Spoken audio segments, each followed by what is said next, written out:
Creo que me voy a robar esta cosa. Me gusta. Hi, bitches.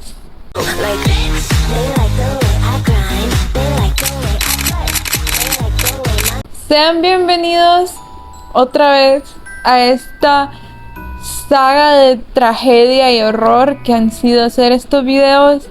Miren, por un momento estuve a esto de decir, ¿saben qué? Ya váyanse a la chingada, no voy a hacer otro video, pero ya me hice a la idea de hacerlo, así que ahora ni modo. Este video va a salir de una forma u otra, no me importa. Así que esta es la segunda parte y creo que la última, si todo sale bien. Y ahora sí, vamos a hablar de muchas de mis películas favoritas. Así que ya me voy a callar un mes y voy a empezar con el video, de verdad.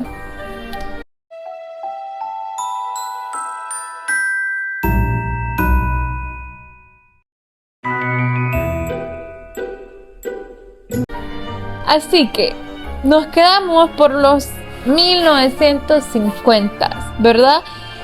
Y como podrán ver, en esos últimos 50 años el horror sí logró hacer mucho, pero a mi parecer a partir de la siguiente década en adelante es que vimos que el horror de verdad se cementó como uno de los mejores géneros de cine. Y personalmente aquí es donde vemos a muchas de las mejores películas de la historia, punto, aparecer. Así que esto se pondrá bueno.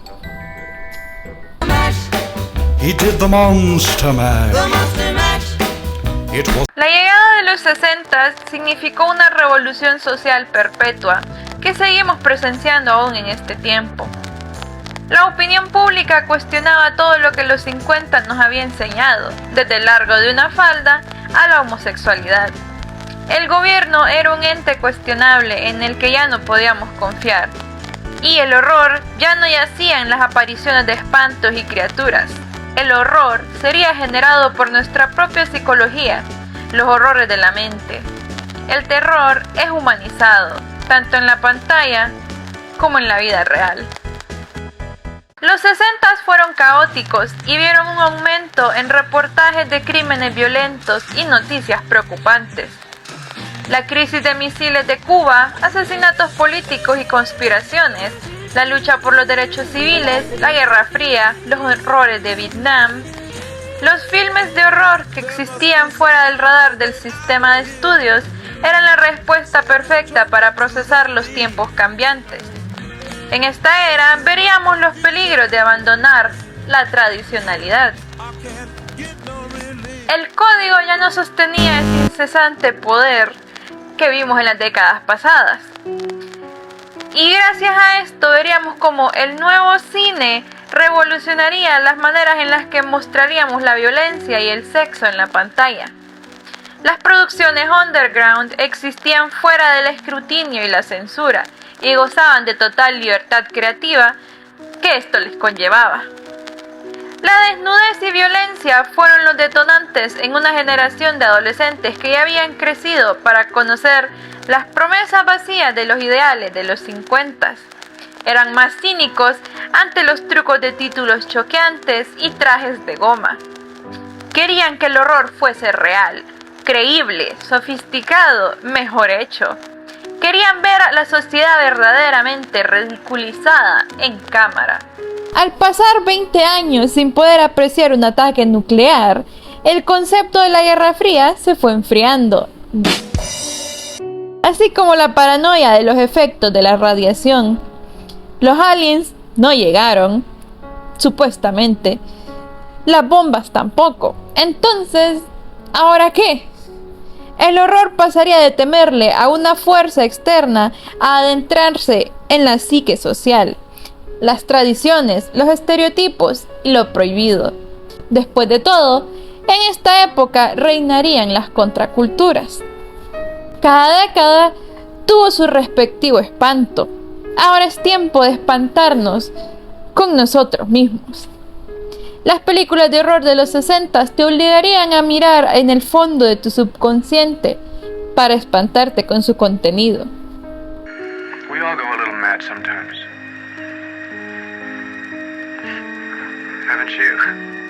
No habría mejor manera de empezar la década que con una de las mejores películas de todos los tiempos, la que es mi película de terror favorita, de la mano del maestro del thriller, Alfred Hitchcock. Este creó dos películas que mezclan el thriller y el horror y el suspenso de manera increíble. Inspirado en las hazañas de bajo presupuesto de William Castle, nos mostraría dos monstruos, un humano y otro, una fuerza inexplicable de desorden y caos. La primera, Psycho de 1960, es la que más oscila entre ser un thriller o un filme de horror tradicional. Es claramente un misterio de asesinato y se encarga de presentarnos a Norman Bates, cuya mirada te incomoda una vez se posa en tu existencia. En términos de marketing, fue promocionada como terriblemente aterrorizante, junto a un póster de Janet Leigh en ropa interior, junto a su amante sin camisa, lo que significaba solo una cosa: sería candente. ¿Cómo olvidar la historia de Norman y su madre? Hasta quien no ha visto la película se puede hacer una idea de la trama por lo altamente referenciada que ha sido desde su estreno. Y por la serie, por supuesto.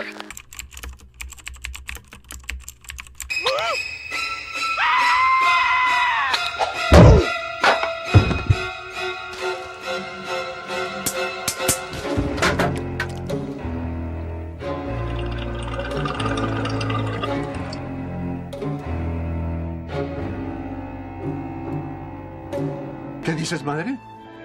Tengo derecho a estar aquí. La escuela es un trabajo, ¿eh? Mamá, el traje de marinero ya no me queda. Mejor nos vamos. Sancho, I'm afraid the only victims here are the good people at Best Western Hotels.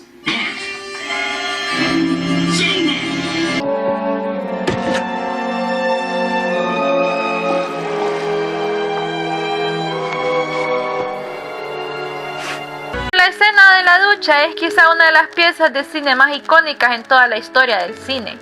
Los 3 minutos que dura fueron suficientes para aterrorizar a la audiencia de los 60s, y eso que aún faltaban las mejores partes.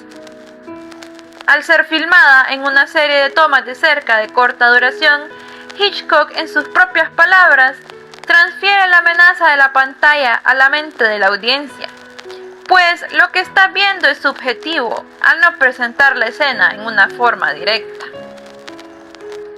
Y lo que añade a la atmósfera de la escena es esa icónica composición de Bernard Herrmann, mi compositor favorito, que usa violines chirriantes acompañados de violas y chelos.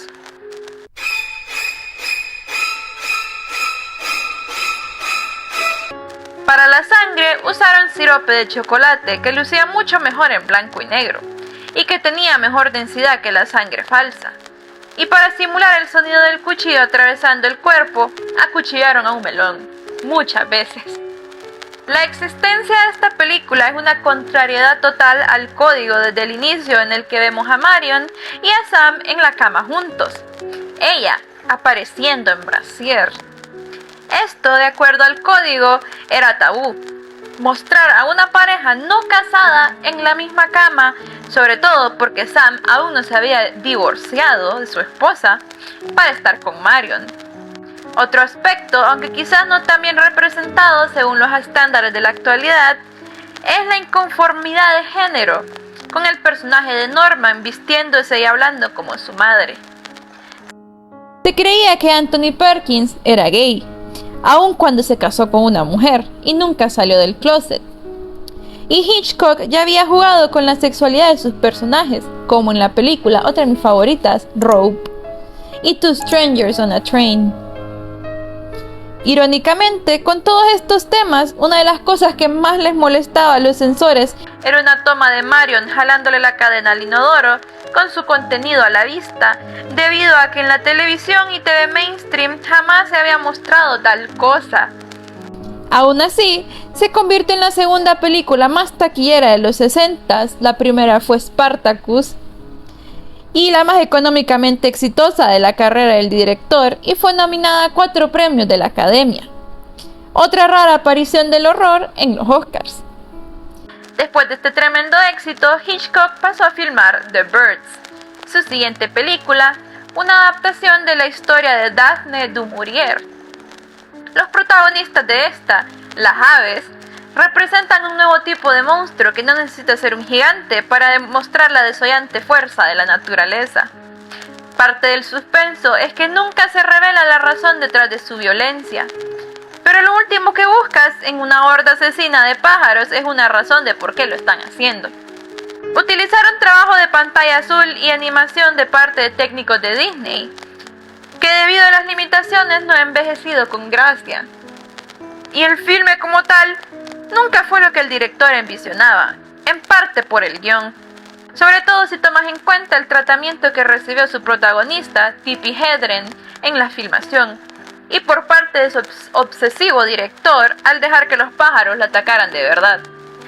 En esta década veríamos un cine de terror un poco más minimalista, como respuesta a la vastuosidad de las décadas pasadas.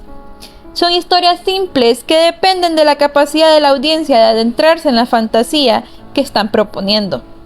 Estas películas cuentan con que los escépticos no crean en lo que están viendo sea obra de lo sobrenatural, por lo que el horror en parte viene del viaje que nuestro protagonista tiene que atravesar.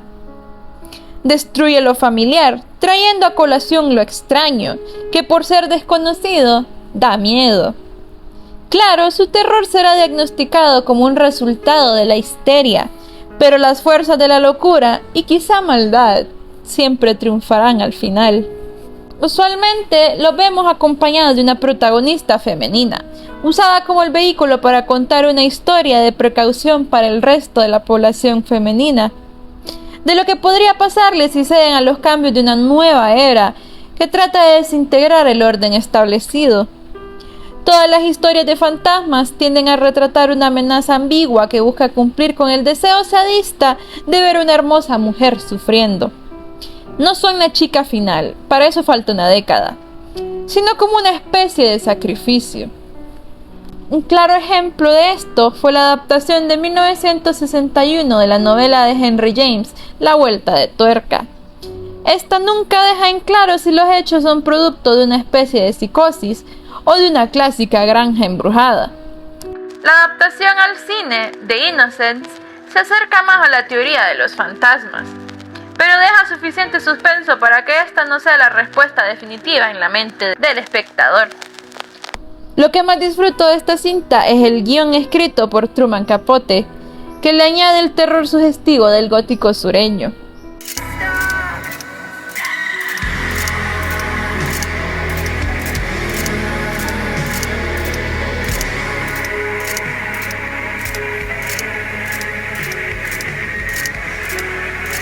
También hicieron el cambio drástico de poner a Deborah Kerr como la protagonista, que originalmente debía estar en sus 20s, para convertirla en una solterona que ha perdido su atractivo sexual, que vive reprimida y llena de arrepentimiento.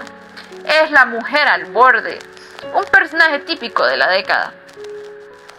Su director, Roger Corman, es una figura ejemplar del horror. Famoso por su proceso de filmación de 2 películas el mismo día y con los mismos actores. Este reconocía el éxito detrás del horror, el sexo y risas, e integraba a los 3 en todas sus producciones. Era casi un experto en hacer películas tipo B, rápido, con la suficiente ganancia para hacerlas rentables. Y de hecho fue responsable de impulsar las carreras de algunos íconos, como Jack Nicholson, James Cameron y Francis Ford Coppola. Este le debía su éxito como director al hecho de que no se reservaba a hacer películas de horror específicamente, sino que también hacía películas de mujeres, a las que usualmente exhibía en forma sexy. También hacía películas de motociclistas traficantes de drogas, filmes de blaxploitation y dramas rurales. Aunque en algún punto de los 60s cambiaría de rumbo. Corman disfrutaba de las adaptaciones literarias, especialmente las de dominio público, por aquello de minimizar costos. Y las historias de Edgar Allan Poe resultarían ser la fuente perfecta para sus futuros éxitos. Los fundadores de AIP le pidieron otra de sus películas de bajo costo, pero este respondió con una idea diferente. Este quería hacer una adaptación adaptación de una de las historias de Poe, The Fall of the House of Usher. Esta idea no fue recibida como él esperaría, pero Corman terminaría saliéndose con la suya finalmente. Estas películas serían un éxito, pues no eran una retratación directa de las historias y a pesar de sus escenarios del siglo XIX eran contemporáneas con las temáticas que cubrían. Los 60s fueron una época en la que las luchas sociales se intensificaron y las diferencias entre clases sociales y entre generaciones se hicieron muy aparentes. Bajo la dirección de Corman, vemos cómo se castiga a las familias incestuosas y separadas de la sociedad, a los ancianos aristócratas que se veían por sobre la ley, lo que recibía la aceptación de una audiencia más joven. Esta década también propone un nuevo villano, uno retratado como algo especialmente diabólico: los niños. El bebé de Rosemary del 68 y La Villa de los Condenados de 1960 inician y terminan la década con una sola preocupación: ¿qué tal si doy a luz al hijo del diablo? Pero también se preocupan por los derechos de la mujer a escoger. Véanlo así: si Rosemary hubiera tenido la opción de ir a una clínica y terminar con su embarazo, nada de esto habría pasado. El bebé de Rosemary se plantea la inquisitiva de si podemos confiar en nuestros seres queridos. Como en ese episodio de Los Simpsons en el que las lagartijas se comen a los huevos originales y dejan sus huevos en el nido de la mamá pájaro para que cuando estos empollen se lo coman. ¿Qué tal si el fruto del amor entre una pareja es un monstruo? Aunque por fuera luzca como inocente niño, por dentro es una abominación. Habían muchos sectores de los espectadores que podían verse tocados por estos temas. Mujeres que habían tomado cierta pastilla que acabaría con sus mareos matutinos. Para los soldados que se entregaron a salvar el país para sus hijos, para que estos crecieran y se convirtieran en sucios hippies. O incluso los soldados que se fueron a Vietnam para volver diferentes, debido a lo que ahora sabemos es trauma postraumático. What have you done to its eyes? He has his father's eyes. Los productores de la película compraron los derechos de la novela de Ira Levin antes de que fuera publicada, lo que les daría la oportunidad de aprovecharse del éxito de la novela. Esta, de hecho, fue una de las novelas de horror mejor vendidas de la década. Originalmente sería dirigida por Hitchcock, quien la rechazó, y luego el horrible persona, director perseguido por la justicia, Roman Polanski, fue escogido como director y escritor del filme. Mia Farrow fue seleccionada a la perfección, si me lo dejan decir, para ser la inocente Rosemary, casada con el actor fracasado, Guy. Su primer error, casarse con este sujeto. Ambos se mudan a un nuevo apartamento y conocen a sus particularmente entrometidos vecinos, que parecen amar más a Guy que a la propia Rosemary. Todo se empieza a poner raro cuando en una noche pasada de copas, cree soñar que está siendo violada por el diablo. En sus propias palabras, esto es real. De repente, Guy empieza a ser un actor exitoso después de que su competencia para un papel se volviera ciego sin razón aparente. Mientras su embarazo avanza, la apariencia de Rosemary empeora. Con bolsas y círculos oscuros en sus ojos, cada vez se ve más enfermiza y delgada, y su paranoia incrementa con cada acontecimiento sin explicación que la rodea. La actuación de Mia Farrow es auxiliada por los acontecimientos de su vida privada. Estaba atravesando un tumultuoso divorcio con Frank Sinatra y de hecho le entregaron los papeles del divorcio durante el rodaje de esta película. Fue inyectada de verdad en una escena en la que una enfermera le da vitaminas con una jeringa y tuvo que comer hígado picado de verdad, siendo vegetariana. La película puede resumirse bajo el concepto de que no debes confiar en nadie. Ellos te rodean y ganarán al final. Rosemary pelea con un visible desbalance de poder y resulta inútil seguir luchando. Como va a enfrentarse al ángel caído. Ella viene de una generación de pecadores sin autoridad ni morales que los protejan, dejándolos a la merced de la maldad que no te deja más escapatoria. No es por elección que se une al lado oscuro, realmente no tiene mejor opción que eso. Sus propias morales la hacen sucumbir a su vulnerabilidad. Es castigada por sus malas decisiones, como confiar en su esposo y vecinos. Su pasividad fue su talón de Aquiles y finalmente sucumbe ante la reencarnación del diablo por su mayor pecado, caer en la trampa de la maternidad. Su antecesora, Village of the Damned, cubre temas similares pero siguiendo su propia narrativa. Los habitantes de una villa británica caen inconscientes, así como cualquiera en las cercanías de la villa. La milicia cesa el paso a esta y manda a un hombre con una máscara de gas, que también cae inconsciente. Al despertar, relata sentir una fría sensación antes de caer. 4 horas después, todos despiertan sin mostrar daños aparentes. Y 2 meses después, cada mujer y niña capaz de hacerlo están embarazadas.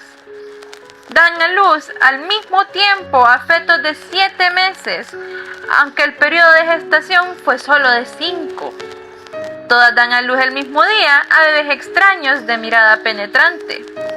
Todos son rubios platinados y tienen uñas ultra delgadas. Estos crecen rápidamente y es evidente que tienen un lazo telepático entre sí. Pueden comunicarse a través de grandes distancias y cuando uno aprende algo, todos lo hacen. Los niños son precoces, aparentemente mayores para su edad, se visten similar e impecablemente, y caminan todos en grupo, hablan como adultos y carecen de conciencia sobre el amor. Son fríos, lo que causa la repulsión de los demás. Peor aún, pueden leer mentes. Y lo usan a su favor para obligar a los demás a hacer lo que quieran. Al existir muertes sospechosas bajo circunstancias inusuales desde que ellos nacieron, los habitantes empiezan a responsabilizarlos.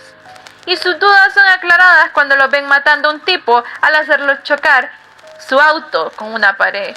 Y para hacer todo más intrigante, este fenómeno ha azotado más lugares y esta pequeña villa es solo una de las tantas en sucumbir ante esta nueva amenaza infantil. La razón, eso quedará a percepción de ustedes. But you are, Blanche. You are in that chair.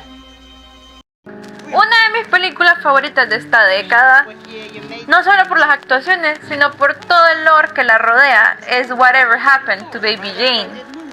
Un horror psicológico que nos lleva a conocer los peligros de la explotación de los niños estrella, como los celos entre hermanas que pueden concluir en una serie de hechos espeluznantes, pero muy entretenidos por alguna razón. Esta cuenta la historia de Baby Jane Hudson, una niña malcriada que alcanza la fama por sus actos de vodevil, tanto así que hasta hacen una muñeca de porcelana de su personaje. Su hermana mayor es la más tímida, Blanche, la cual vive a su sombra. Cambian de papeles cuando el estilo de actuación de Jane pasa de moda y su carrera cae a manos del alcoholismo, mientras que Blanche triunfa como actriz. Su felicidad acaba cuando una sombra misteriosa atropella a Blanche, postrándola en una silla de ruedas por el resto de sus días. Lo que sigue es una historia sobre las hermanas, ahora en su temprana vejez, viviendo resentidas una con la otra, bajo el aparente declive mental de una de ellas. La película fue rodada en una etapa en las carreras de tanto de Bette Davis como Joan Crawford, en las que Hollywood ya no apostaba en ellas para el éxito de sus producciones.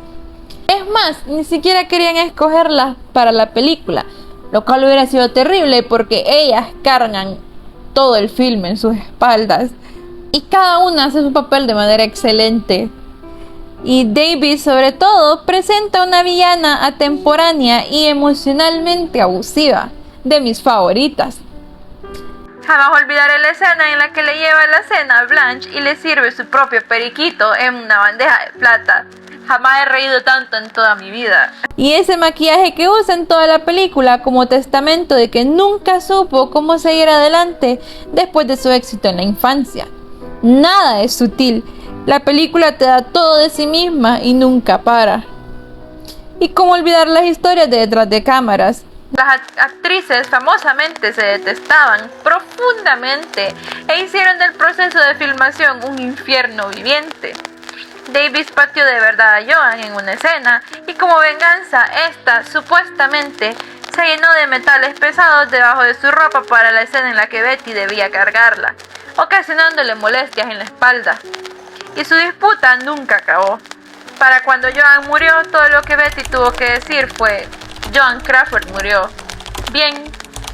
Esta película ejemplifica muy bien el amor y el aprecio que las películas de horror tienen en la comunidad queer. Pues si bien todo fue un éxito, fue esta comunidad la que la llevaría a convertirse en un clásico de culto. Incluso le hicieron una parodia con drag queens y la filmaron poco después del estreno de la cinta y ha sido preservada gracias a la única copia del filme de 16 milímetros que existe. Aunque su reputación ha cambiado, pues pasó de ser considerada en su época de estreno como un horror psicológico y claustrofóbico a la definición perfecta del cine camp. La película sigue siendo apreciada por ser única en su especie y por sus relatos sobre la sexualización de las estrellas infantiles. Y si no fuera por Baby Jane, Marina Diamandis no habría tenido una portada para su álbum. la casa productora Hammer Film Productions en sus inicios probaría el sabor del éxito con sus filmes de monstruos, que para este tiempo ya eran considerados como cursis o camp, si le preguntas a la persona correcta. Pero detrás de los monstruos y efectos especiales baratos se encontraban escondidos temas serios que incluso podrían ser controversiales. Gracias a esto demostraron que el horror podía ser disfrutado por adultos y generar ganancias decentes. Veremos cómo las producciones de Hammer volverían a ser disfrutadas por el público con filmes como Let Me In y The Woman in Black. Pero por ahora nos enfocaremos en una película que fue el pequeño tren que pudo, haciendo de un subgénero una fuerza inigualable en el horror. They're coming to get you, Barbara. El neoyorquino George E. Romero se juntaría con un grupo de amigos en Pittsburgh para junio de 1967, para el rodaje de un proyecto que inicialmente fue llamado Monster Flick, que sería dirigido bajo los principios de dirección barata de Corman, con solo $114,000 a su nombre. 6 meses después tendría el clásico de culto Night of the Living Dead, una de las piezas de horror más influyentes que directamente mostró su temática de humanos devorando humanos para demostrar la nueva realidad social que formaría el horror de la década. Aunque no fue el primero en contar historias de muertos vivientes, definitivamente sí fue quien los popularizó, al punto de la sobreexplotación que hemos visto del subgénero en los últimos años. Como tal, el director no toma autoría de estas criaturas, pues quería que sus filmes fuesen juzgados por lo que son, no por lo que otros hicieron a partir de ellos. De hecho, nunca llamó a ninguno de sus personajes con la palabra Z. Nunca pensé en ellos como zombies. La gente comenzó a escribir sobre Night of the Living Dead y los llamaba zombies. Y yo dije, wow, quizá lo sean. Para mí solo eran vecinos muertos. Desde sus inicios, la película traía la influencia de los disturbios de Detroit y Newark, y para su relanzamiento en 1970, el filme coincidió con las muertes de protestantes en contra de la guerra en la Universidad de Kent State. Como dijo Romero, todos mis filmes son como fotos del tiempo en que se hicieron. La filmación duró 9 meses y tras un estreno al que solo irías si tenías invitación en Pittsburgh, el filme fue lanzado para exhibirse en autocinemas y teatros locales. Inicialmente no recibió respeto alguno, siendo tildada como otro filme hecho por unos cualquiera de Pittsburgh. Para el 69, el filme había sido olvidado, pero tal como sus protagonistas, volvió a la vida. Fue relanzado y esta vez logró generar una audiencia de culto. De hecho, el círculo de amigos de Andy Warhol adoró el filme. Luego fue descubierto en Francia y tras otro relanzamiento en América quedaría consolidada como un clásico. Al inicio vemos a los hermanos Barbara y Johnny dirigiéndose a un cementerio en Pensilvania. Johnny empieza a burlarse de su hermana, que está notablemente incómoda porque ya está anocheciendo. Su sentido del humor se acaba cuando se ve brutalmente atacado por un hombre sin razón alguna. Johnny muere, pero Barbara logra escapar. Al llegar a una casa abandonada se encuentra con el cadáver de una mujer. Al tratar de salir de ahí, ve una multitud de personas actuando como el primer tipo que los atacó. Es rescatada por Ben, quien le relata una experiencia similar en un pueblo cercano, en el que los muertos han regresado a la vida. Los zombies son el mecanismo perfecto para hacer una crítica social, ya sea a través de su creación, usualmente por un extraño virus creado por los humanos, o por su comportamiento como una horda asesina. Tomando en cuenta el contexto social de cuando fue estrenada, no podría haber sido realizada en un mejor momento. El final difería de la norma al no ser uno triunfador. El único sobreviviente y héroe de la historia, Ben, un hombre afroamericano, es asesinado de un disparo por la policía. Ya hablamos de la ocupación militar en Detroit, pero de hecho, el día que Romero planeaba lanzar la cinta fue el mismo día en el que Martin Luther King fue asesinado, el 4 de abril de 1968. Le seguirían el asesinato del líder de las Panteras Negras, Fred Hampton, por la policía de Illinois. Este sería asesinado mientras yacía en su cama. Los visuales de banderas americanas en el cementerio fueron relacionadas a las muertes en Vietnam, que cada día iban aumentando.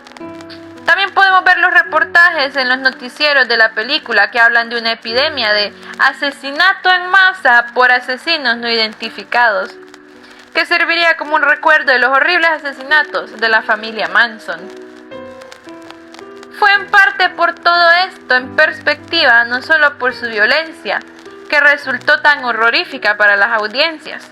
Aún dentro de un escenario ficticio, logró captar sucesos sociales muy apegados a la realidad que justamente se estaba viviendo en ese momento. Tal como en el mundo real es violencia sin sentido. Sí tratan de crear una teoría en torno a una sonda espacial, pero esta es recibida como muy poco probable y solo genera más pánico y discusiones. Esto sería acertado en la era en que se originaría el término brecha de credibilidad. La película capturó el desconcierto que emerge con la violencia, cuando nacen las teorías conspirativas y las revelaciones ocultas. Si no, véanse los mitos en relación al reporte Warren, la teoría de que el primer alunizaje fue una falsedad dirigida por Stanley Kubrick y que Paul McCartney en realidad estaba muerto. Todo era incomprensible y hasta los reportes oficiales podían estar llenos de mentiras. Esta película se estrenaría para el final tormentoso del verano del amor. La paz había muerto a manos de la violencia innata de lo humano. América se dirigía a los días de la furia y existía una pequeña esperanza de un futuro mejor, con Robert F. Kennedy, citando a William Butler Yeats. La mejor falta de toda convicción, que es lo peor, están llenos de intensidad apasionada. Pero este sería asesinado, llevándose esa esperanza con él. La película, en su propia forma, diría lo que Robert no se atrevería a pensar. La mera anarquía está suelta en el mundo. La marea oscurecida por la sangre se ha desatado y en todas partes la ceremonia de inocencia se ha ahogado.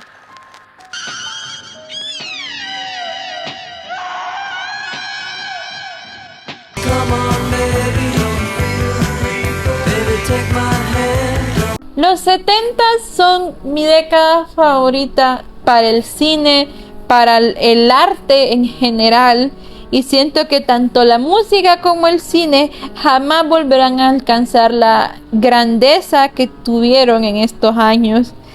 El cine de los 70s es intenso, es realista, es underground como la sociedad que representa. No busca finales felices, sino que plasma el mundo bajo el lente de su director. Y hablando de eso, en esta década conoceríamos a un grupo de escolares del cine que se convertiría en los directores más prolíficos de la historia, dirigiendo clásicos como Taxi Driver, El Padrino y su respectiva secuela, y una de las que claro hablaremos, Jaws. Pero me estoy adelantando a los hechos por pura emoción. La creatividad e innovación alcanzaron el tope y todo se debió a un hecho que significaría la total libertad del cine como medio de expresión: el fin del código Hays.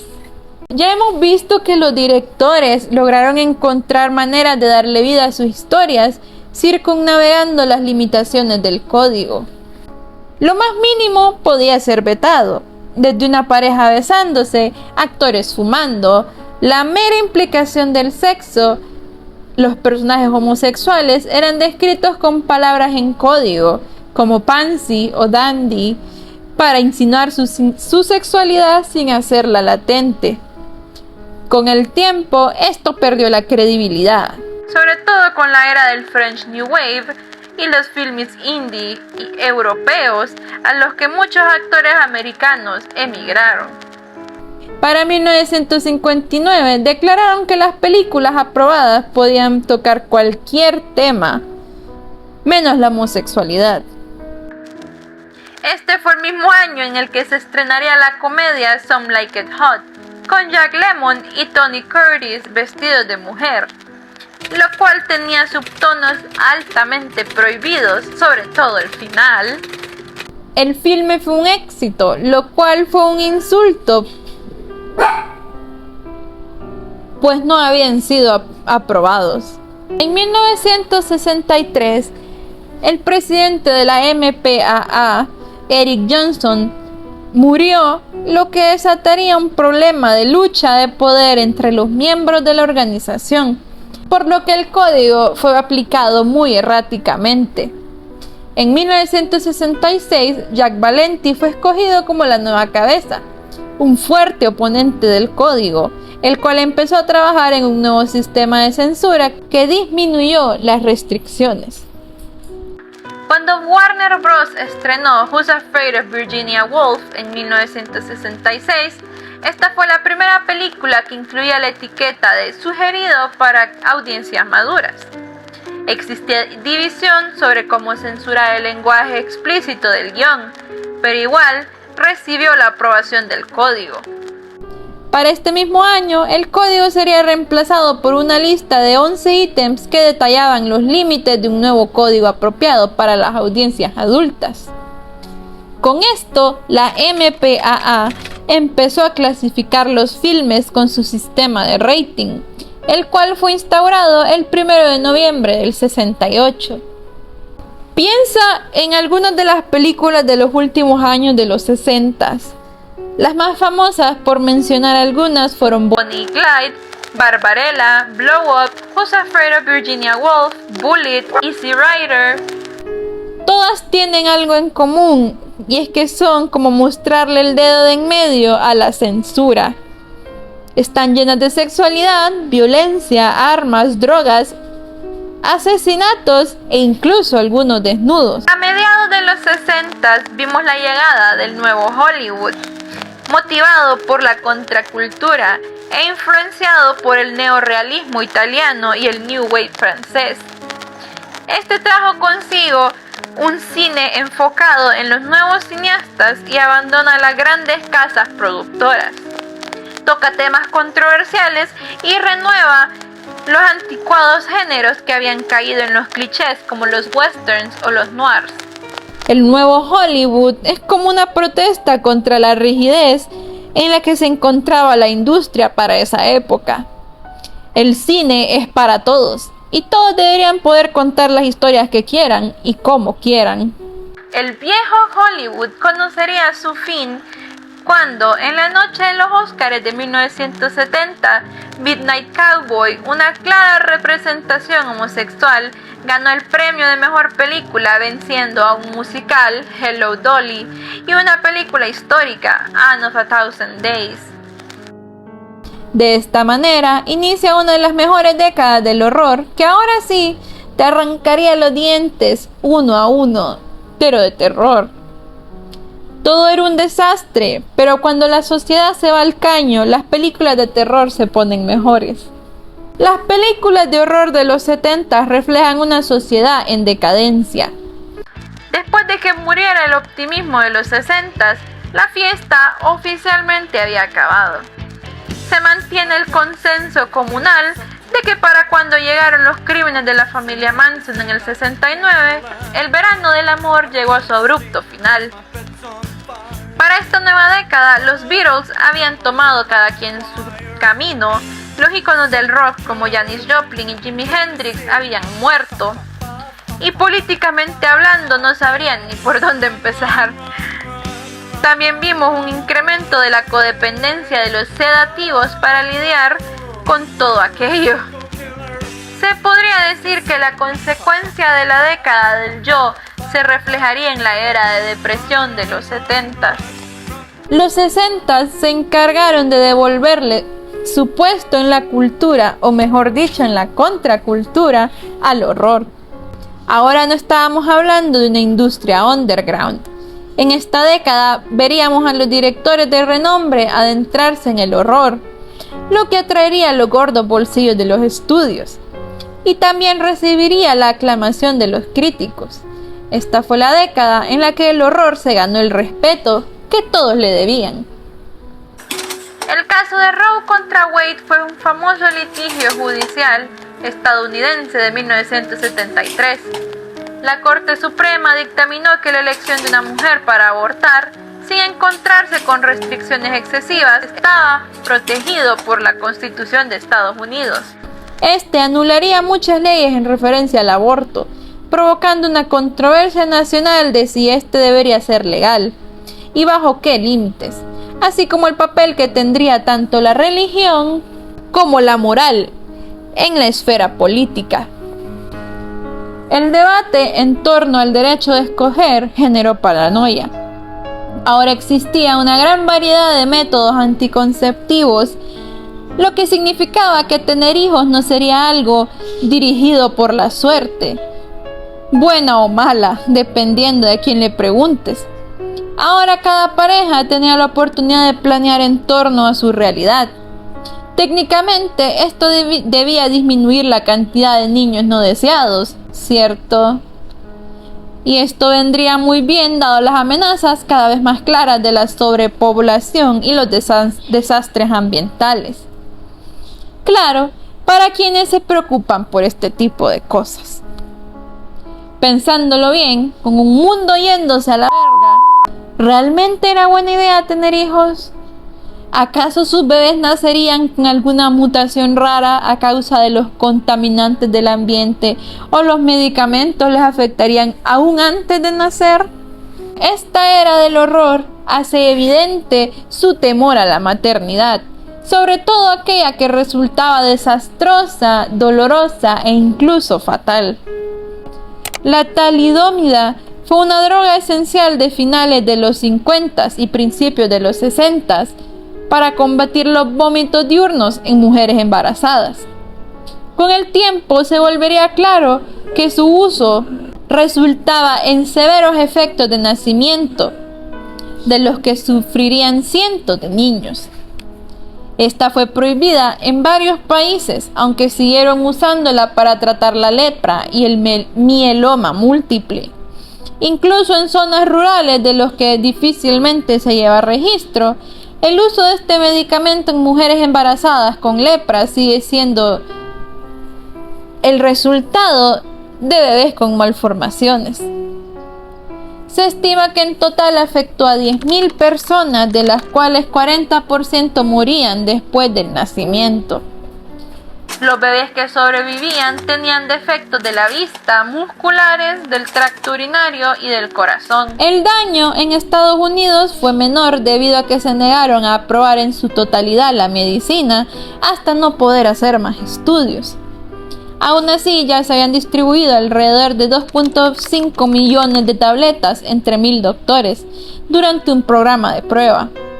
Se le dio esta a 20.000 pacientes, entre ellos mujeres embarazadas, como sedativo, y al menos 17 niños en Estados Unidos nacerían con deformidades. Y ahora que el sexo podría ser explícitamente por placer, su producto, los bebés, se convirtieron en aberraciones diabólicas, aunque algunos esperarían hasta entrada la adolescencia para mostrar esa cualidad endemoniada. La llegada de la segunda ola del feminismo fracturó la tradicionalidad dentro del hogar. Las mujeres casadas deseaban trabajar en vez de ser amas de casa y ser las sombras de sus maridos. Ahora tenían más facilidad para divorciarse y seguir adelante solas, y al caer en cuenta de esto, el hombre empezó a preocuparse, generando su propio movimiento de los derechos del hombre, que nadie les estaba quitando, por cierto. La posibilidad de la desintegración de la familia posaba una verdadera amenaza para el hombre. Y ya que la mayoría de los cineastas de la época eran hombres, canalizaron estos pensamientos en películas de horror que eran un reflejo de sus temores personales. Como tal, en esta década, la amenaza no es un alien que cambia de forma. El peligro está en tu hogar. La llamada viene de dentro de la casa. Puede ser tu madre, tu hermano, tu hermana, tu esposo, tu hijo o a quien le haces bullying. Este horror reconoce el potencial de las historias personales, como la de un matrimonio que se desmorona o un niño con problemas, y al ser tan humana, su posibilidad de ser reales aumenta, lo que es más espantoso. Esta fue la primera adaptación de la novela de Ira Levin. Descrita como un horror satírico, cuenta con actitudes tanto a favor como en contra del feminismo, añadiéndole un toque sci-fi con el tema de humanos a robots. Esta introduciría el término de esposa Stepford a nuestro lenguaje, usada para describir a una mujer sumisa a la que parece no importarle su submisividad. Así como Stepford es usado para describir un suburbio extrañamente blanco y soso. Esta es la historia de Joanna Everhart, que vive en la emocionante ciudad de Nueva York con sus 2 hijos y su amado esposo Walter. Joanna espera más de la vida y ve más allá de la maternidad y su rol de esposa. Ella lo quiere todo, la carrera y la familia.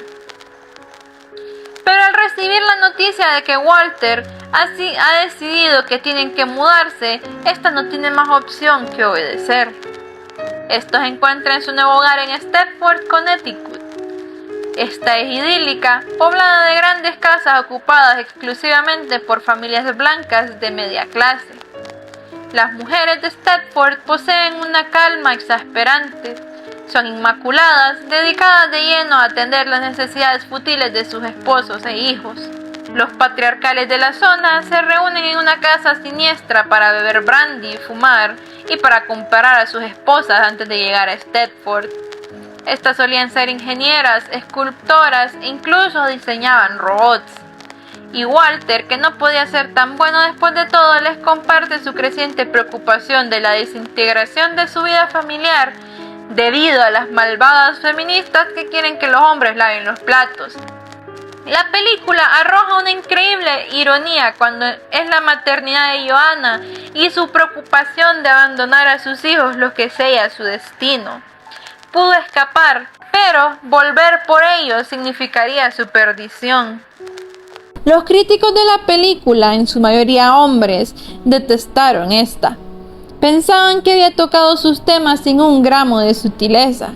Y aunque sea sencillo ver esta historia como una reliquia de hace 50 años, la realidad es que bien podría suceder en la actualidad. Es una historia de terror suburbana, llena de humor irónico, a veces cruel. Y no deja que el horror ocurra en la oscuridad, pues algunos de los momentos más terroríficos suceden a la luz del día. Caricaturiza a los hombres, pero igual salen vencedores. No hay una victoria final para Joanna ni para el feminismo. El final es crudo y ve a las mujeres someterse a la definición de lo que sus maridos ven como una mujer, lo que deberían ser. Tendría 3 secuelas a lo largo de los años y una remake en 2004, que le quita el aspecto de horror para convertirla en una película humorística. en la que, plot twist, una mujer estaba detrás de todo.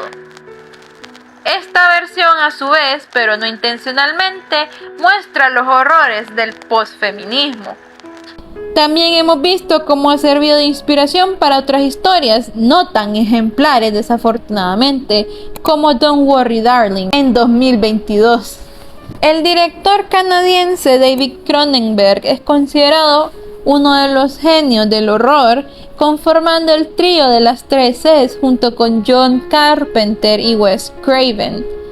En los 70 se adentraría en el horror corporal y psicosexual que caracteriza sus películas, contando con una visión muy específica del cuerpo humano como algo monstruoso, capaz de mutar, de despegarse de sus progenitores y de destruirse a sí mismo. Su versión del horror se esconde en nuestra capacidad reproductiva y las urgencias que ésta despliega, naciendo ensangrentados y completamente enajenados y enloquecidos. Es como si comunicara la envidia oscurecida del hombre por el embarazo, al darles formas alternativas y no sexuales de reproducción, con métodos que oscilan entre lo espantoso y la ciencia ficción. Usualmente de la mano del entrañable Doctor Loco, que plasma las abominaciones de la naturaleza para cesar su curiosidad personal, como si no fueran más que viles productos de la evolución. Este es el humano. Esto es lo que siempre se ha escondido bajo la piel y supera tu asco y acéptalo. En la que fue considerada la película más inquietante y retorcida de la carrera del director hasta ese momento, vemos los terribles resultados de la psicoplasmosis, una técnica que pretende hacer que los pacientes mentales dejen de lado sus emociones reprimidas utilizando cambios corporales. Este descubre que Nola fue abusada física y verbalmente por su madre alcohólica. Al ser dada de alta mientras se queda en casa de su abuela, esta es atacada por un niño. Cuando un segundo ataque por parte del mismo niño que resulta en su muerte, le hacen una autopsia y revelan que es asexual, daltónico, carece de dientes y ombligo, y esta última revelación apunta a que no nació de forma humana. Qué espeluznante verdad yace bajo estos hechos, que Nola es la madre de este y más niños producto de su tratamiento. La película fue descrita como repugnante en formas no entretenidas, pero sus visuales serían más que suficientes para incomodar a la audiencia de maneras que realmente no quieres explicar, pues lo hace más raro. Al fin libres de la garra del código, el tema de la religión estaba finalmente disponible. Claro que aún recibían la oposición de muchos líderes religiosos que las tildaban de blasfemas y ofensivas, claro. Pero esto era un arma de doble filo, pues no había nada más atrayente que un titular choqueante en los periódicos. Al final todos querían ver la famosa película prohibida. En los 70s, el diablo mostraba mucho entusiasmo de probarle al mundo que era un hecho su existencia.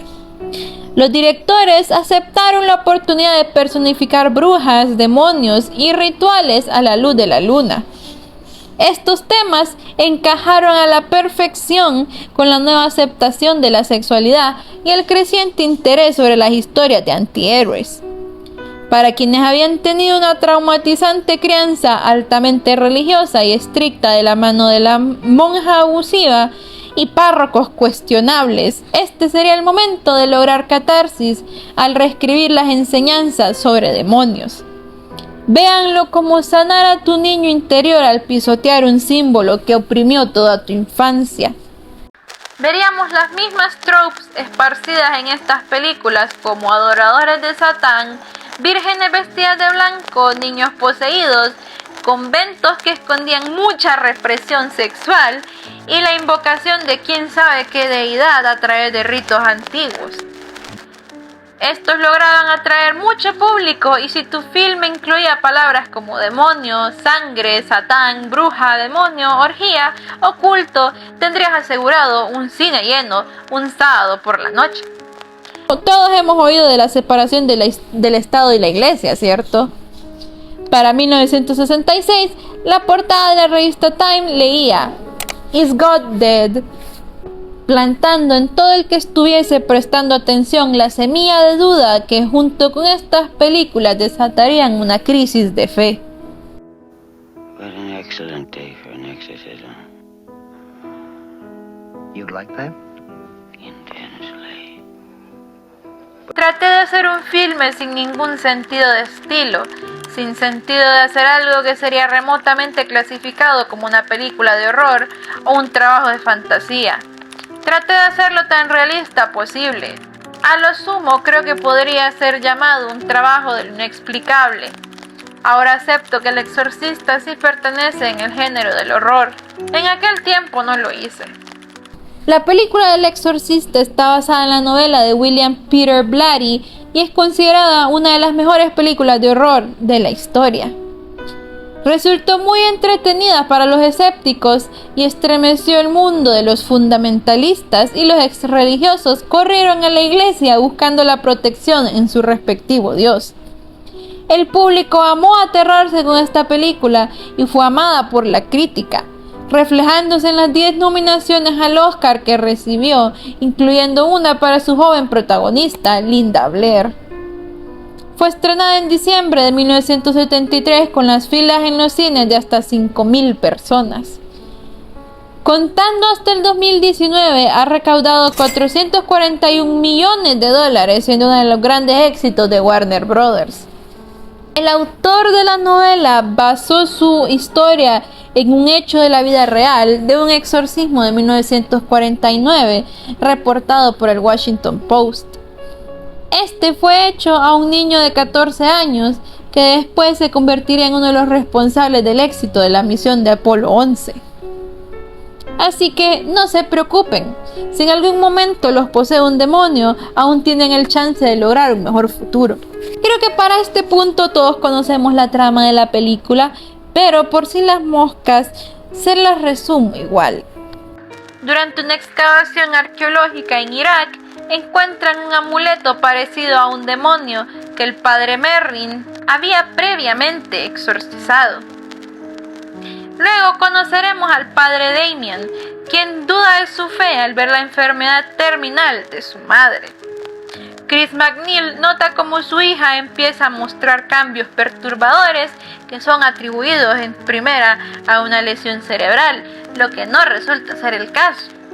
Y se dan cuenta probablemente muy tarde. Así que un doctor le hace una recomendación personal a la madre: realizar un exorcismo. Visualmente la película es espeluznante y creo que una vez que la ves es imposible que olvides, entre tantos detalles, el maquillaje de Regan a lo largo de su transformación. Mucho se dice del rodaje de esta película, extrañamente aterrador en sí mismo, empezando por el hecho de que se cuentan al menos 9 muertes asociadas a la película, esto siendo el hijo no nacido de un camarógrafo, un guardia de seguridad e incluso el abuelo de Linda Blair. Una de las más notables fue la muerte del actor Jack McGowan. Este murió un mes antes del estreno del film. Y cabe mencionar también que el set del hogar MacNeil se incendió de repente, sin explicación alguna. Un día a las 4 de la mañana recibí una llamada de mi manager de producción y me dijo: no te molestes en venir a trabajar, el set se está quemando en este instante mientras hablamos. Era un edificio viejo, había muchas palomas volando por ahí y la teoría de la aseguradora es que una de ellas voló a una caja de luz. Tuvieron que llamar a un padre jesuita y un profesor de teología para bendecir el lugar, pues tanta circunstancia misteriosa ya los estaba preocupando. Y también son conocidos los métodos de tortura que tuvo el director con sus actores. Esto para motivar las reacciones necesarias para sus actuaciones. Hacía que su director de utilería disparara en el set en momentos inesperados para conseguir las caras de sorpresa genuinas en sus actores. En gran parte de la película, Linda se la pasa recostada en la cama y vemos cómo se azota violentamente en esta. Este efecto lo realizaban con un arnés. En una escena en particular se aflojó el cordón. Estoy llorando y gritando, ellos creen que estoy actuando. Me fracturé la columna baja, no me enviaron al doctor. Ese es el material que quedó en la película. Otro hecho más preocupante es la aparición del asesino serial Paul Batson como un extra en la película. Este era un técnico en rayos X en el Centro Médico de la Universidad de Nueva York, donde filmaron algunas secuencias para la película. El director decidió utilizar personal médico de verdad para la escena, incluyendo a Paul, y 6 años después este fue detenido por un cargo de asesinato. Más tarde diría que había recogido a varios hombres homosexuales matándolos solo por diversión. Luego ponía las partes de ellos en bolsas de basura y los arrojaba al río Hudson. Al enterarse, el director lo visitó en la cárcel. Más tarde dirigió la película Cruising, protagonizada por Al Pacino. Y según algunos reportes, durante una muestra de la película en Roma, se confirmó que un rayo cayó sobre una iglesia cercana al cine donde se estaba proyectando la película.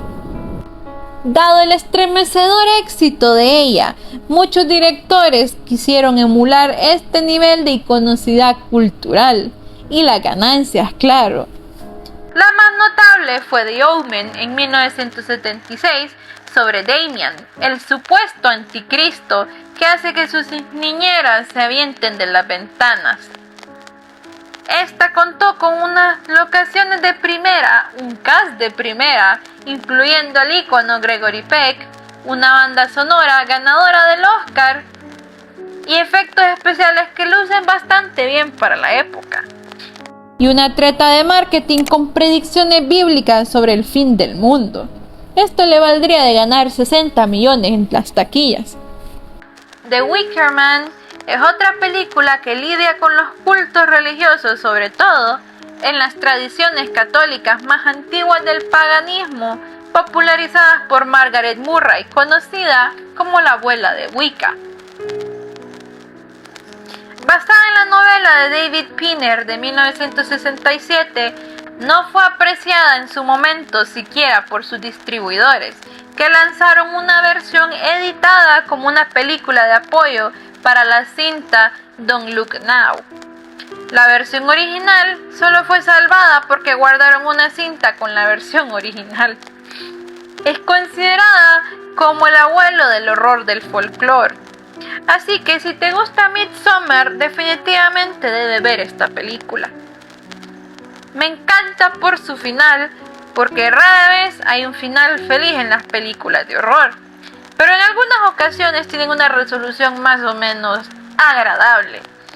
Este no es el caso, y el final es tanto confuso como desgarrador, lo cual hace que el filme funcione perfectamente. En esta vemos a Brooke Shields en el papel de la hermana dulce y buena que se está preparando para su primera comunión, si es que su celosa hermana lo permite.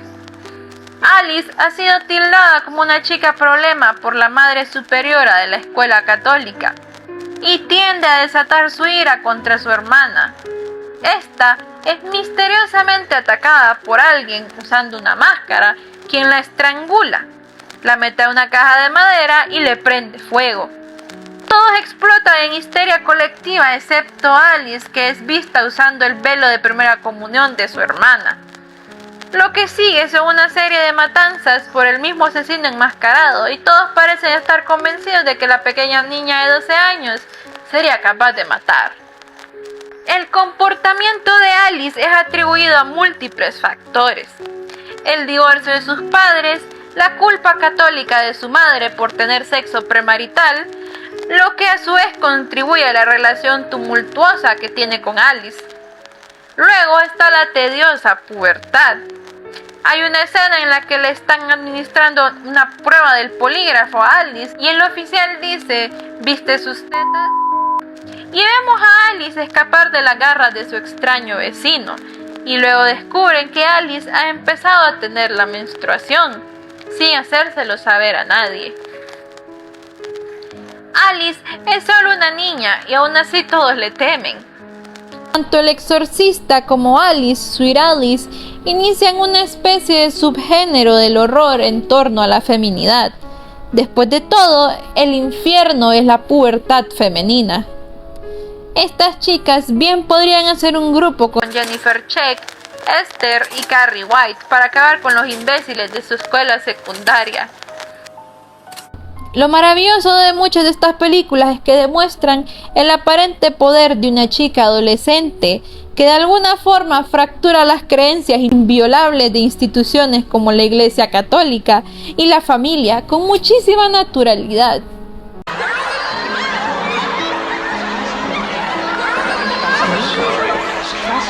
Veríamos los horrores de la adolescencia de la mano de la adaptación de Brian De Palma de la novela de Stephen King, que sobresale por su uso de colores vívidos, con visuales borrosos, casi lustrosos que te recuerdan a una fotografía de Petra Collins.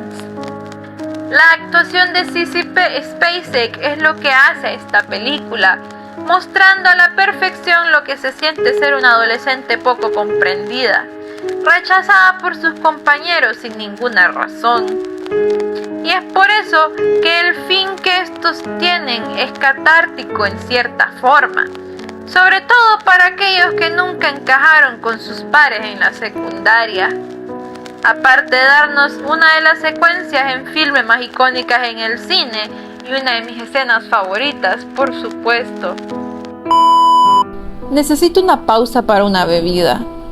Unos momentos después. Ahora sí.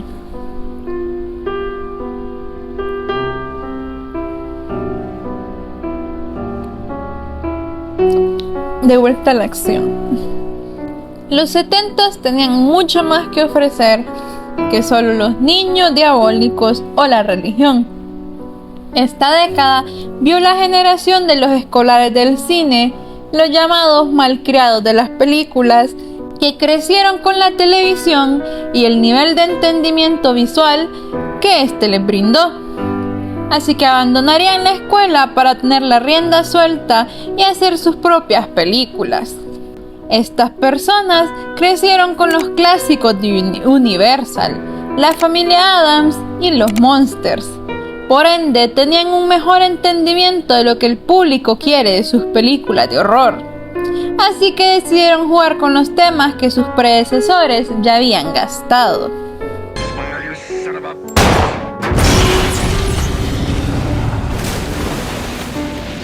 Para ese entonces, las Creature Features habían sido relegadas al territorio clase B, siendo entretenidas, claro que sí, pero no eran consideradas películas serias. Steven Spielberg no solo rompió con este paradigma, sino que también hizo una millonada en el proceso, empezando con un presupuesto de 12 millones y terminando con ganancias de $400 millones. Aquel verano de 1975 no solo descubrimos nuestro latente miedo a las aguas profundas, sino que descubrimos el famoso blockbuster de verano. Esta película era única en su especie, pues nos dio un monstruo que no era el resultado de un experimento raro, no era natural ni humano.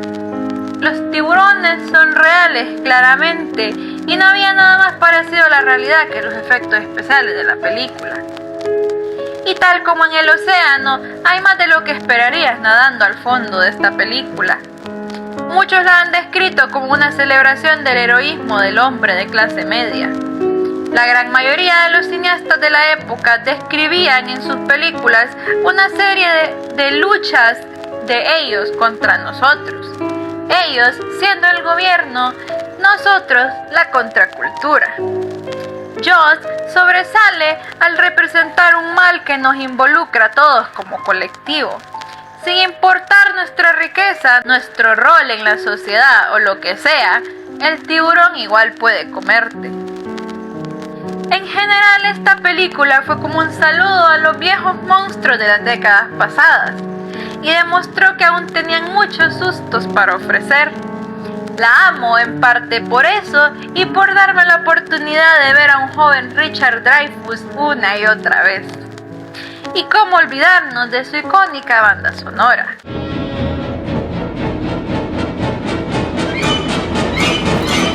Tanto Psycho como Peeping Tom de 1960 son consideradas como las primeras películas slasher, pero este subgénero tiene más sustancia que un psicópata corriendo por ahí con un cuchillo ensangrentado. Europa aparentemente siempre nos ha dado las pautas a seguir, al menos en lo que concierne al arte. Y el cine, como ya hemos visto, no fue la excepción. El cine giallo es un género italiano de misterio que incluye asesinatos, horror psicológico, temas sexuales cargados y toques de horror sobrenatural esparcidos aquí y allá. Sus historias usualmente involucran alguna especie de asesino misterioso enmascarado cuya identidad desconoceremos hasta el final de la película. Estos invaden la morada de una joven e inocente presa que es incapaz de defenderse. Y solo tenemos pequeños pistazos de este terrible asesino. Solo logramos ver sus manos o escuchamos su respiración profunda, que puede ser confundida con otra cosa. Muchas de estas tramas dependen del elemento psicosexual, que pronto se volvería demasiado cercano a la realidad. Tras los crímenes de la familia Manson, se creó una fascinación por las historias detrás de los asesinos depravados. Una vez que ya estaban encerrados, claro. Ya saben, por si acaso. El hecho es que no estabas a salvo ni siquiera en tu propia casa. De hecho, estar en casa quizás te hacía más vulnerable. Su apego a la realidad no terminaba allí. Como en muchos de estos casos de asesinos seriales, sus víctimas de preferencia eran mujeres, por lo que en sus adaptaciones al cine, estas eran representadas como espíritus libres ante autoridad. Merecían morir porque andaban por la vida sin usar brasier y merecían ser castigadas por su resistencia a las normas patriarcales.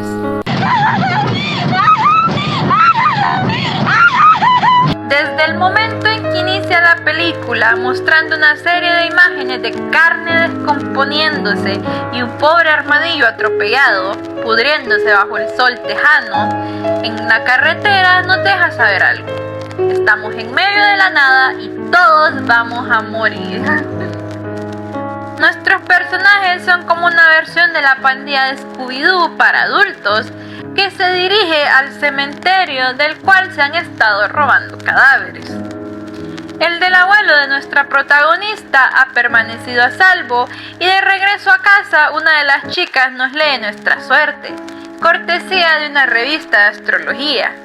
Aparentemente se aproxima un día difícil y perturbador.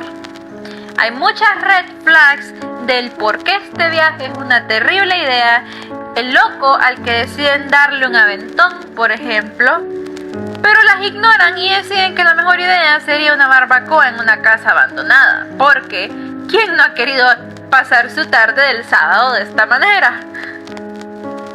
Esta propiedad tenía de vecinos a una familia muy especial, muy tradicional y muy americana, a la vieja escuela. Está el loco que vimos en la carretera, un abuelo que se está pudriendo en su silla, el cocinero aparentemente normal y por supuesto Leatherface. Son como una representación moderna de esa pintura American Gothic de una familia isolada en el bosque que vive bajo sus propias reglas. Defienden su estilo de vida hasta la muerte, literalmente. Pero lo compensan decorando la propiedad muy amenamente con huesos de misteriosa procedencia y con autos abandonados, probablemente de los ilusos intrusos. Sé cómo suena, pero el gore y sangre en esta película es bastante sutil y las muertes suceden al instante, parpadeas y te las pierdes. Por ejemplo, cuando matan a una chica no vemos cómo le clavan un gancho de metal, no directamente. El monstruo de esta historia es la enorme figura de Leatherface, o Baba Sawyer, para quienes lo conocían bien.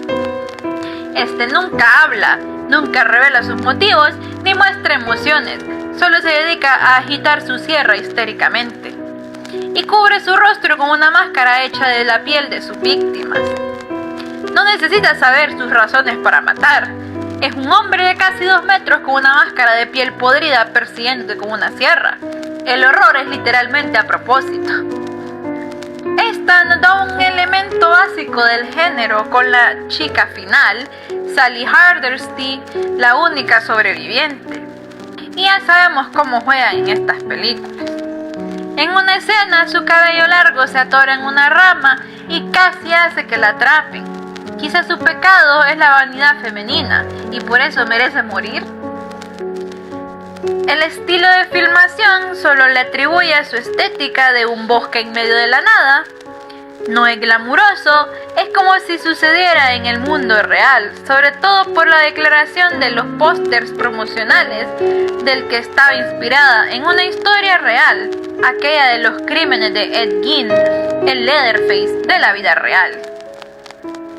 Esto es incluso más explotado con la secuencia de títulos al inicio, que hace referencia a uno de los crímenes más bizarros de la historia americana, dándole una fecha a estos hechos, el 18 de agosto de 1973. Contó con muchas secuelas y precuelas, pero personalmente creo que ninguna igualará la atmósfera creada por esta primera película. Definitivamente está en mi top 10 de las mejores películas de horror de todos los tiempos. What's the boogeyman? Imagina la vida en un aburrido suburbio en el pequeño pueblo de Haddonfield, Illinois. Es Halloween y te preparas para una noche tranquila viendo películas viejas mientras le haces de niñera. A menos que tu nombre sea Lori, y en ese caso prepárate para enfrentar tu muerte cada año en Halloween por los próximos 40 años. Para ser la inspiración del subgénero de los slashers adolescentes, esta película no contiene mucha sangre. Depende de la atención de si lo que viste moverse entre las sombras es un loco con un cuchillo o si ya debes dejar de ver tantas películas. La premisa es simple, pero a través del uso de suspenso y una icónica banda sonora,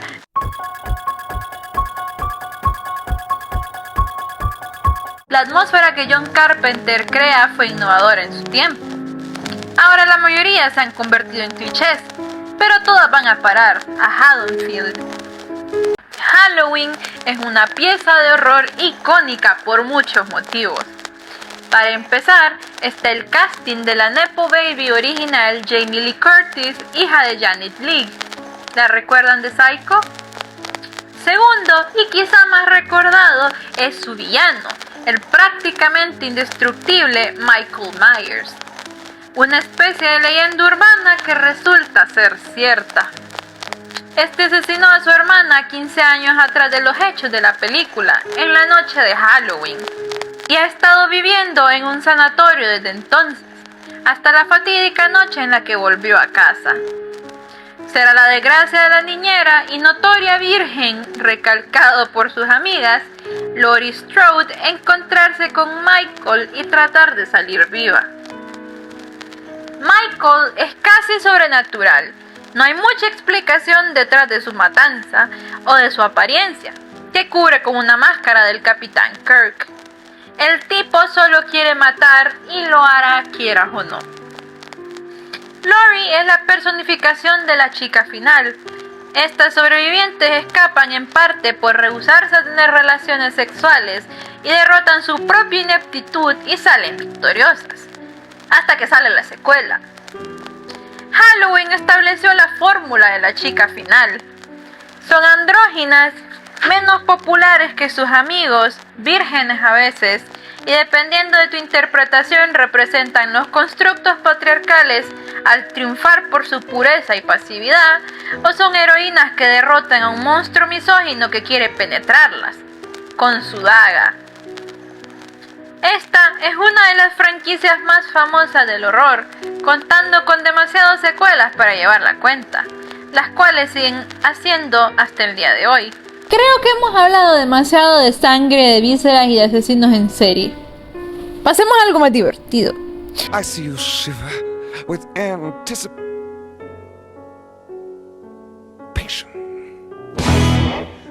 ¿Alguna vez se encontraron viendo las ventajas de ser invisible y se preguntaron ¿quién es ese tal Rocky? ¿Y dónde puedo conseguir su rutina de maquillaje? El libro y película ayudaron a introducir a una generación de adolescentes adictos a Tumblr a una de las historias más geniales y bizarras jamás hechas. El único musical que me gusta, The Rocky Horror Picture Show. Esta es una comedia de horror independiente de 1975 basada en un musical del 73. Es en su totalidad una oda a la ciencia ficción y las películas de horror clase B que tanto les he mencionado. Y también combina elementos del schlock horror, las películas de fisicoculturismo de Steve Reeves y el rock de los 50. Es camp en su expresión más divina. En esta nos encontramos a una pareja cuyo auto se descompone, pero no teman, hay un castillo cerca en el que seguramente tendrán un teléfono con el que pedir ayuda. Irrumpen en una celebración anual con un montón de individuos bailando el famoso Time Warp. Este a su vez es interrumpido por el dueño del castillo, el Dr. Frank N. Furter, un aparente científico loco que en realidad es un alien del planeta transexual en la galaxia de Transilvania. La película no solo hace referencia a Frankenstein con el nombre del doctor, sino que con la usual confusión de quién es Rocky. Rocky es el monstruo, o bueno, en este caso, el Adonis rubio en ropa interior dorada. Ver esta película tan joven definitivamente alteró mi percepción de la realidad masculina. Más tarde descubriremos que el doctor está tratando de fabricarse un novio, lo cual ya ha hecho, fallando en el intento. Y Rocky pudo haber sido el ideal si no se hubiera acostado con Susan Sarandon. Aunque el doctor no puede quejarse porque sedujo a Janet y a Brad simultáneamente.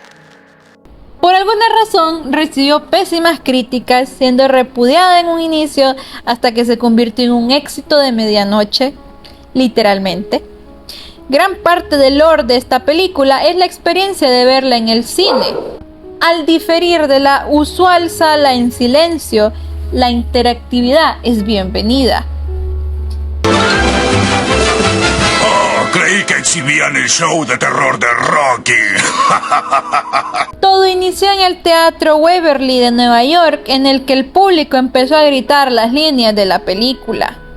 Su popularidad fue creciendo y pronto la gente empezó a vestirse como los personajes e incluso formaban grupos de actuación para recrear el filme.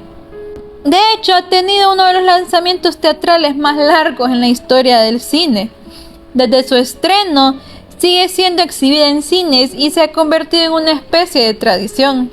Cuenta con un seguimiento de culto inmenso, especialmente para las personas queer. La película toca temas que sobre todo para la época eran tabú, especialmente en referencia a la sexualidad. La secuencia del inicio muestra los labios de Patricia Quinn, pero la voz que canta es masculina, para hacer referencia a los temas de androginia que toca el filme. Y aparte de eso, vemos una celebración de la liberación sexual, la expresión de género y el autodescubrimiento. Y también toca el tema de la bisexualidad, que por alguna razón sigue siendo juzgada al día de hoy. En realidad toda la escena de las presentaciones era bastante diversa y eran un lugar seguro para las ovejas arcoíris de la familia. Amo esta película por muchas razones, una de ellas siendo la actuación de otro de los íconos del horror, Steve Curry, uno de mis actores favoritos del cual hablaremos más tarde. Como verás, querido espectador, los 70s fueron una década increíble para el horror, con sus mejores expositores saliendo de esta misma. Y creo que una gran cantidad de mis filmes de horror favoritos salieron de estos 10 años. Y eso que ni siquiera hablé de muchos de ellos. Pero para futuras referencias, estos son algunos de esta década que sí o sí deberían ver.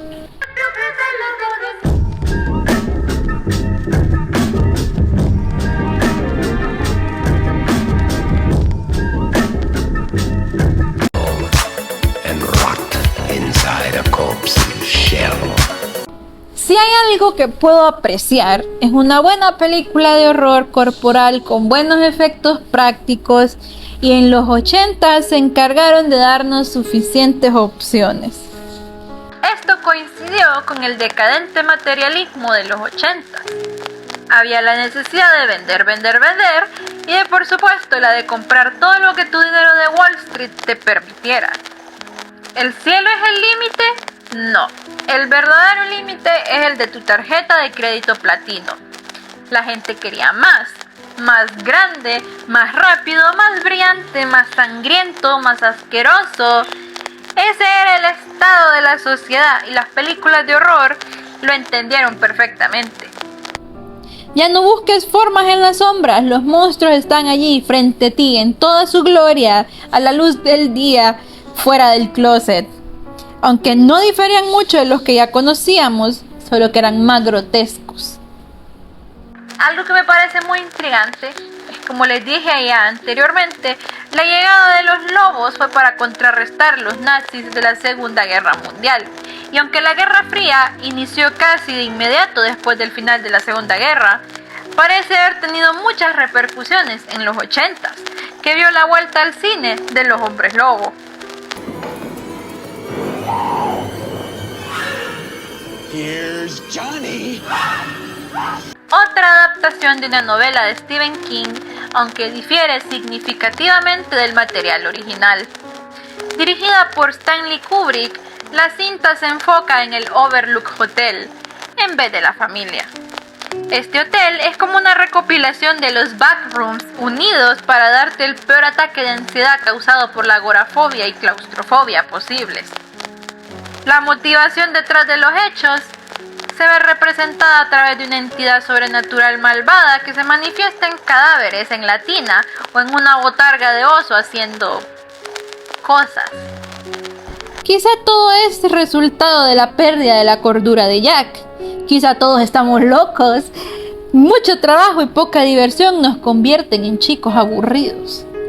Jack Torrance es un escritor y alcohólico rehabilitado que toma el trabajo de cuidar de un gigantesco hotel en las montañas de Colorado durante el invierno, no sin antes recibir una advertencia sobre el incidente con la última familia que cuidó el lugar.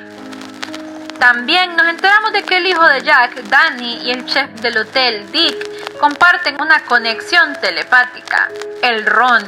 Será el Don, ¿no? Shh, ¿quieres que te demanden? El tiempo pasa, Jack empieza a perder la cabeza y tiene episodios violentos contra su familia y echa su sobriedad a la basura después de que el fantasma de un bartender lo convenza de tomar un trago. El lore detrás de cámaras también le añade a la atmósfera perversa del filme. La escena de las escaleras fue filmada 127 veces, a tal punto que Shelley Duvall estaba genuinamente aterrorizada del director. De hecho, este caso es muy famoso por el increíble maltrato del director hacia Duvall para generar una actuación genuina. Esta película no fue para nada entendida en su momento. Recibió críticas mixtas y 0 nominaciones a los Oscars, algo muy extraño en la carrera de Stanley Kubrick. Y de hecho fue nominada a 2 premios Razzie por el peor director y peor actriz, lo cual es tan incomprensible como la propia película. Stephen King tampoco la apreció, en gran parte por todos los cambios que le hicieron al material. En específico sobre el personaje de Wendy, pues la Wendy de la película no es la mujer fuerte e independiente que él escribió, sino alguien que se dedica a llorar y a gritar en toda la película. Su actuación ha sido tema de controversia para cualquiera que ha visto o no la película. Algunos la odian y creen que está pobremente actuada, y otros la defienden, sugiriendo que Shelley Duvall nos da un personaje que ya ha vivido la violencia de su esposo y ahora teme de lo que sea capaz. Otra vez. Esta película también es utilizada como supuesta prueba de que el alunizaje de 1969 fue una falacia y que Kubrick fue el encargado para filmarlo. A menudo se usan imágenes del suéter de Danny y el patrón del suelo del hotel para probar esta teoría. El horror es una industria millonaria, tanto así que empezaron a crear películas de alto presupuesto dirigidas a una audiencia más familiar. algo divertido que toda la familia podía disfrutar. Así obtuvimos franquicias como los Gremlins, que tenía criaturas peludas medio adorables, pero efectos especiales macabrones, y la favorita de tu papá probablemente, los cazafantasmas. Estas eran éxitos inmensos y el público las amaba. En los 80s parecía que estas películas estaban dirigidas a un público de hombres de entre 15 a 24 años. Tipos que querían probarles a sus amigos el nivel de gore que podían soportar. Eran los 50s otra vez. Y muchas fueron hechas por hombres, que incluían desnudos, por supuesto. Los cuerpos de mujeres jóvenes, usualmente niñeras, porristas, novias e incluso madres, eran presentados como objetos para encajar todo tipo de armas filosas. ¿Has oído del female gaze? No lo encontrarás en estas películas. Anteriormente, la muerte era un tabú, pero en los 80s lo superaron y decidieron ir por algo más interesante. Estas películas nos daban un vistazo a la evisceración. Tomaban el cuerpo y lo partían de dentro hacia afuera. Como dirían en Reanimator, la muerte es solo el comienzo. De esta forma, estas películas casi eran una clase de medicina forense, pues nos mostraban los procesos peri y post-mortem. Ya no habían trajes de hule. Ahora veríamos como un torso se partía a la mitad, botando todas las tripas hacia el suelo. Y no es solo en las películas de horror. Cualquier película sci-fi o de acción de la época es en realidad muy sangrienta. El horror que les he mencionado es minimalista, sutil casi. El horror realmente está en lo que el espectador cree haber visto. Ahora vemos el caso opuesto. El horror es el asco que te producen los efectos especiales. Está frente a tus narices. El horror ochentero busca despertar tu reflejo nauseoso. Es como un reto de seguir viendo por más repulsivo que sea. Esto dejaría de funcionar una vez que la audiencia se desensibilizó. Si ves demasiado de algo, pierde su efecto, lo que es preocupante, pues hasta qué nivel llegará el director para sobrepasarse. Al finalizar la década, habían perdido su gracia, y los efectos eran algo más de lo que reírse, pero fueron buenos mientras duraron. Hubieron algunos que aceptaron este nicho de o me río o vomito, como Reanimator y From Beyond. Otras se tomaban más en serio, demasiado en serio, como lo serían los horrores biológicos de David Cronenberg. Esta fue su primera película para un estudio grande, y vaya manera de hacerlo. Videodrome fue el instrumento de Cronenberg para mofarse del estado actual de los medios de comunicación en los 80s. La tecnología de esta década era novedosa gracias a la televisión por cable, las videocaseteras y el control remoto. Ahora más que nunca, el ciudadano promedio podía plantarse horas y horas frente al televisor, pasando los canales, cada uno obteniendo solo meros segundos de su atención antes de pasar al siguiente. Y dicen que nosotros no tenemos un sentido de concentración. Si estaba en la tele, lo verían. No tenías que hacer mucho para llamar la atención. Ni tampoco pensabas mucho sobre lo que estabas consumiendo. Y gracias al cable, la violencia y el sexo estaban al alcance de un botón. Videodrome sigue la historia de Max Wren, gerente de un canal de TV en Toronto. Vive en un perpetuo aburrimiento de su producción y busca algo nuevo, algo excitante.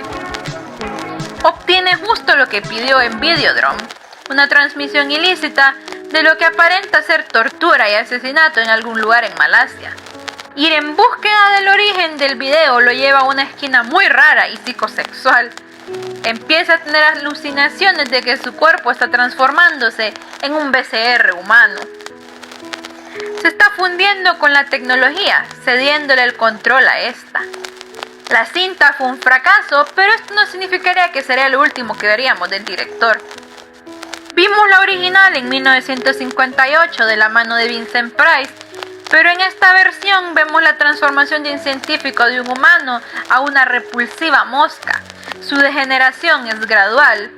Con el tiempo se va poniendo peor, de lo que le da la oportunidad al protagonista y a nosotros de apreciar el horror de tener que lidiar con algo así.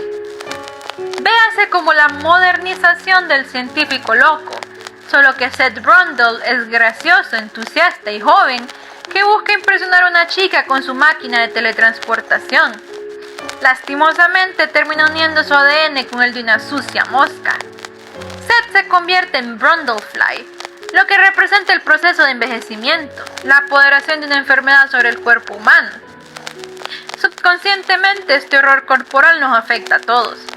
Muchos lo tomaron como una metáfora a la epidemia de VIH-Sida que plagaba los 80s, aunque el director lo ha negado. Al principio, Seth goza de una transformación a lo Peter Parker. Gana confianza, es atlético y libidinoso. Pero el placer es breve. El ADN del insecto destruye sus genes humanos y se le empieza a caer el pelo y los dientes. Cambia su estructura ósea y sistema digestivo. La transformación es lo más repulsivo que pudieron conseguir, lo que les valdría de ganar un Oscar por sus efectos especiales. Vi esta película tiempo después de graduarme de secundaria un sábado a las 11 de la mañana y subsecuentemente tuve que dejar de ver películas de horror por un tiempo y sigo sin querer verla otra vez. Otro clásico de John Carpenter con su usual protagonista, Kurt Russell, por el cual tengo una debilidad, lo admito. Esta es una remake de la de 1951, The Thing from Another World. Una remake muchísimo más sangrienta.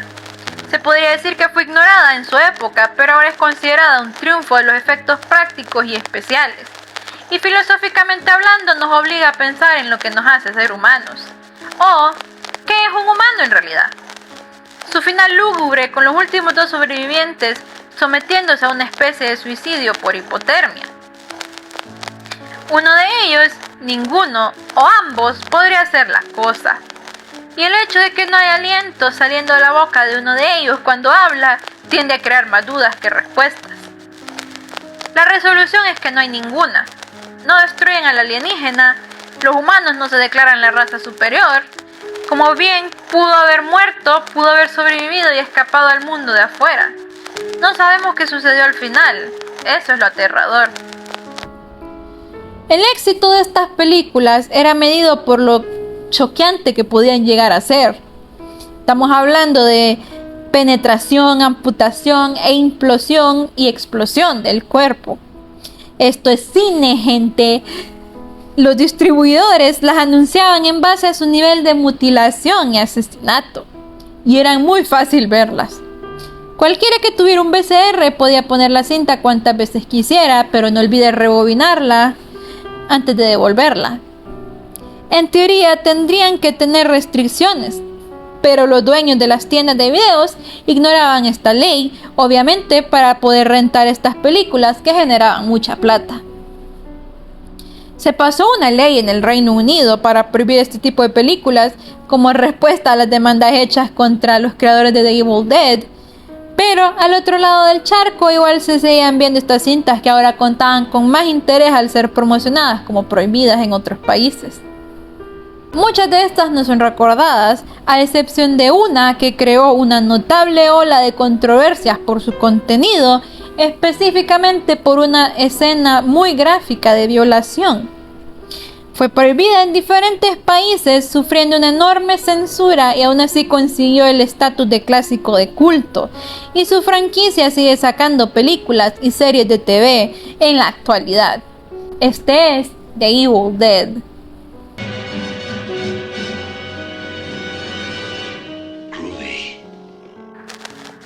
En ella vemos a 5 estudiantes universitarios adentrarse en el bosque en Tennessee para pasar el fin de semana en una encantadora cabaña abandonada. Se le empiezan a pasar bien raro gracias al Necronomicon, el libro de los muertos, encuadernado en piel humana y escrito con sangre, que por casualidad se encontraba en la cabaña. También encuentran una cinta grabada por el anterior dueño de la cabaña, recitando pasajes del libro. Su reproducción provocó el despertar de los muertos que habitan el bosque.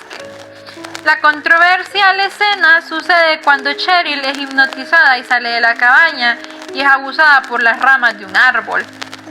Como si no fuera suficiente, Cheryl es poseída y no hay escapatoria porque el único puente fue misteriosamente destruido.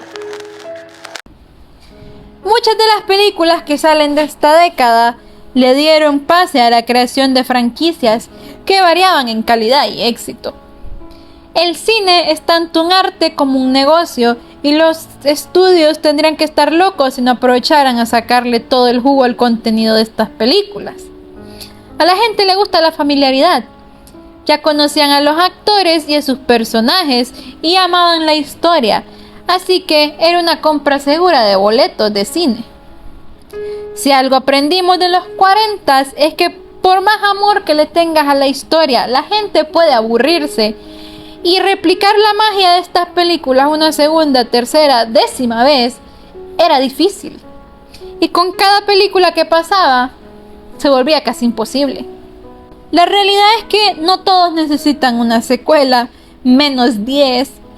Entre tantas franquicias hay 2 o 3 películas que valen la pena y los fans aprenden a vivir con el contenido genérico. Las aman a todas porque de verdad aman una de ellas. Y en el fondo esperan que algún día saquen algo bueno. Wes Craven es el responsable de algunas de las películas más oscuras y perturbadoras del género. The Last House on the Left y The Hills Have Eyes.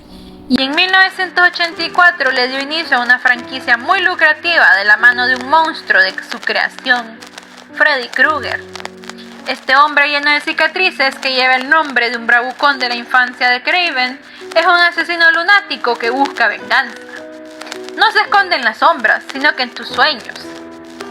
Tiene un sentido del humor enfermizo y goza de ver a su víctima sufriendo. Freddy podrá aparecer en tus pesadillas, pero es todo un sueño del marketing al poseer una imagen tan distintiva, con su jersey rayado y su guante de cuchillas.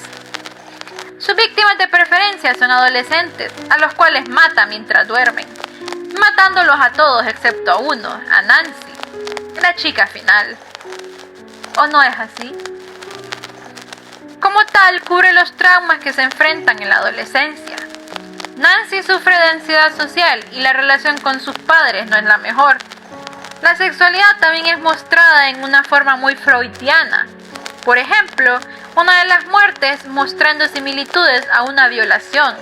El guante de Freddy entre las piernas de Nancy y en el guión original, Freddy era un depredador infantil. Además, todos los adultos son personas muy dañadas. Son adictos al alcohol y a las píldoras y nunca están para ayudar a sus hijos. Un aspecto muy notorio del horror son las muñecas. Desde historias reales de muñecas malditas a futuras adaptaciones cinematográficas de estas. Hay algo con lo que todos estamos de acuerdo. Las muñecas dan mal rollo. Pero hay un muñeco diabólico que nadie puede evitar amar. Chucky. Chucky es una interesante mezcla entre los niños diabólicos de los 70s y los asesinos seriales de los 80s, 90s. Las muñecas son humanos en miniatura perfectos, con ojos que te siguen a todas partes. Algunos hablan, otros se mueven, incluso pueden ir al baño. Y sus comerciales motivan a los niños a cuidarlos como si fueran bebés de verdad. Pero no lo son. Son parte de nuestro propio juego fantasioso. Este es el otro lado de la moneda, la fantasía. La agamaltofilia o el fetiche con las muñecas implica la atracción con objetos inanimados, en su mayoría muñecas o maniquís. Se visten como ellas y tienen fantasías con transformarse en muñecas. Esta relación de repulsión y atracción encuentra el vehículo perfecto en el horror. Ya hablamos un poco sobre la teoría de lo desconocido de Freud. Esta cubre el tema de las muñecas y cómo despiertan la sensación de unheimlich o el terror de lo incierto en lo que debería ser familiar. Menciona la impresión que nos dejan las figuras de cera, construidas con mucho ojo en los detalles más minúsculos, como una fuente de nuestro miedo, pues se relaciona nuestra propia paranoia de los reflejos en los espejos y las sombras. Cualquier cosa que luzca como un doble de nuestro propio ser, en realidad. Algo que sí es, pero que no. Las muñecas son humanas y no lo son. Son de plástico, no sienten dolor, su piel no envejece, no necesitan llenar sus estómagos, no sienten frío ni calor. Las muñecas tienen mucho potencial para espantar. ¿Cuántas veces no te has quedado viendo una de esas figuras de vidrio que tiene tu madre esperando a ver si parpadea? Siendo un humano, Charles Lee Ray, cuyo nombre es una combinación entre Charles Manson, James Earl Ray y Lee Harvey Oswald, es un asesino de quinta que nunca parece triunfar ni una sola vez. Encontrándose al borde de la muerte, Charles hace una especie de ritual de vudú para traspasar su alma al de una inocente muñeca good guy. La viuda Karen Barclay compra la muñeca en cuestión. Karen le regala la muñeca a su hijo. Todo aparenta estar bien, hasta que Chucky ataca a la niñera, la cual cae de una ventana hasta su muerte. A partir de esto vemos una ola de crímenes y muertes irracionales, las cuales cuentan con un principal sospechoso, Andy. Chucky es una contradicción visualmente, porque da miedo, pero lo ves vestido con su ropa infantil y grandes ojos azules y no puedes evitar sentir escalofríos. Y siendo solo un juguete, resulta ser alguien más complicado de lo que pensarías. La franquicia le da más complejidad que a Jason Voorhees o a Michael Myers. Es gracioso, aterrador, muestra serios problemas de ira y a veces tiene momentos de simpatía.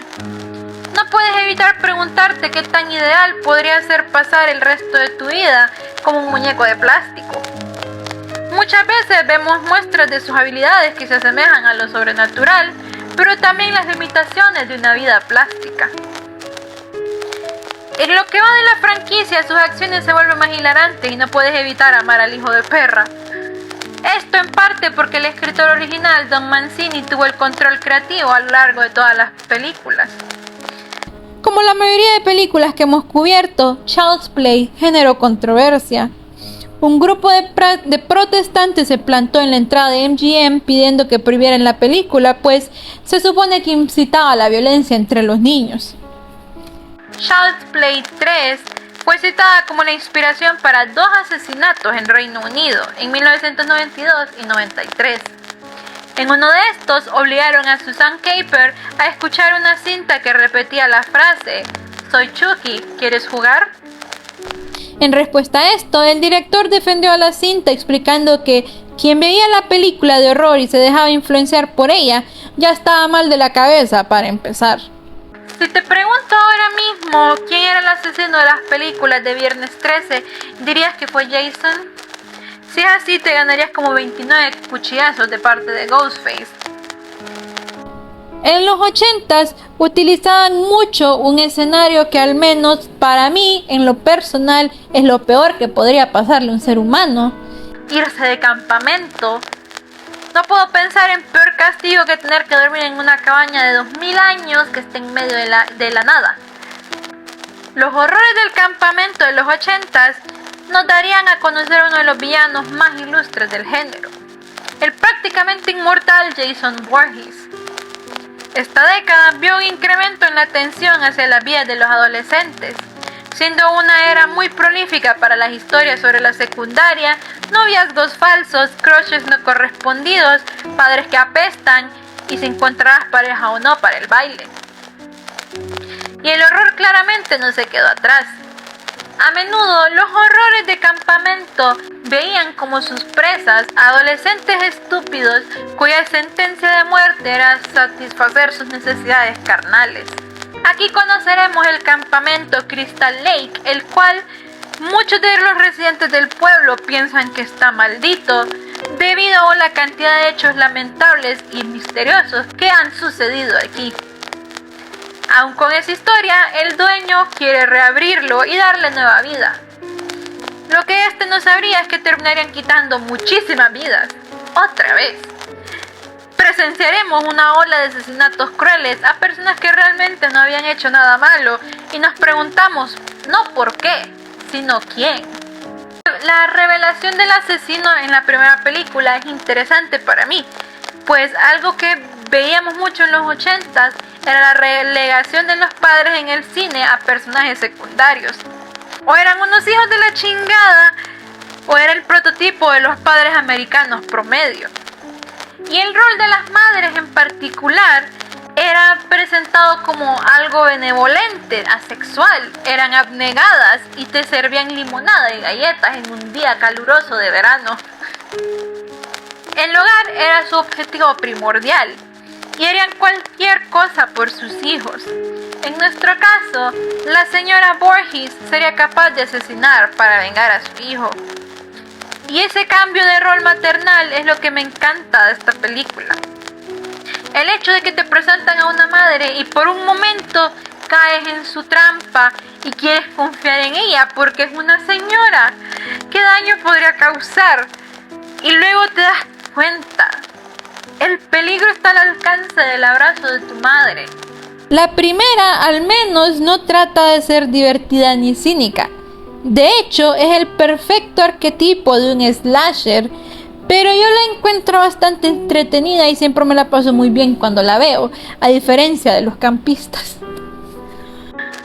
Otra que más o menos sigue la fórmula es Sleepaway Camp, aunque a mi parecer esta es recordada en su mayoría por su peculiar final, el cual quizás no haya envejecido muy bien.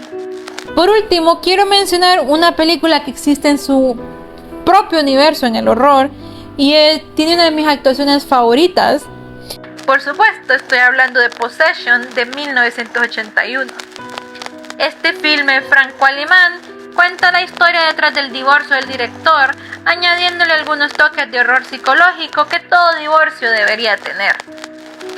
Esta sigue la historia de Mark, un espía que vuelve de una misteriosa misión a su hogar en Alemania del Este, solo para enterarse que Anna, su esposa, quiere el divorcio. Lo que sigue es un amorío con la maestra de su hijo que extrañamente es idéntica a Anna, y el comportamiento de esta volviéndose cada vez más retorcido. Possession jamás ha sido catalogada dentro de un género en específico por su amalgamación de temas en las 2 horas que dura. Ha sido comparada a Repulsion y a The Brood tanto por su uso del horror psicológico y el horror físico. Respecto a las criaturas de tentáculos en el filme, muchos piensan que son una metáfora para la propia psicosis de los personajes y el uso de los doppelgangers es atribuido a una idealización de la verdad. En la película la pareja se rompe y se torturan a sí mismos, pero son reemplazados por sus dobles. El doble de Mark es el amante ideal, siempre al lado de su amada. El doble de Anna es una mujer gentil y no demanda nada de Mark. Es el ama de casa perfecta. Como lo explicamos antes, son familiares y desconocidos, lucen exactamente como alguien más, pero no podrían estar más alejados de la realidad.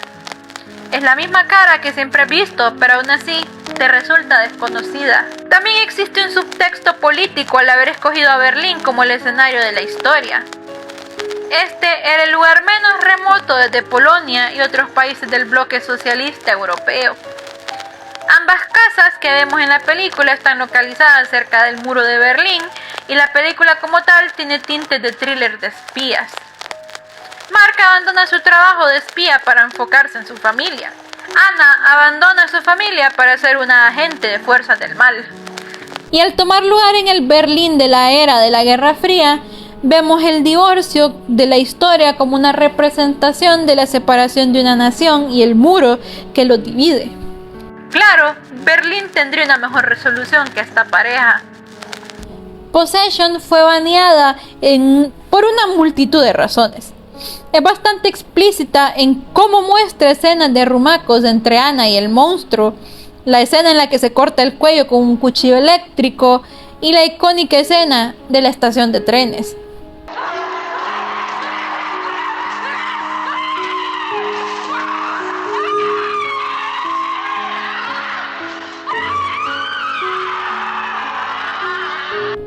Se supone que cada escena cumple una función en vez de solo querer impactar al público.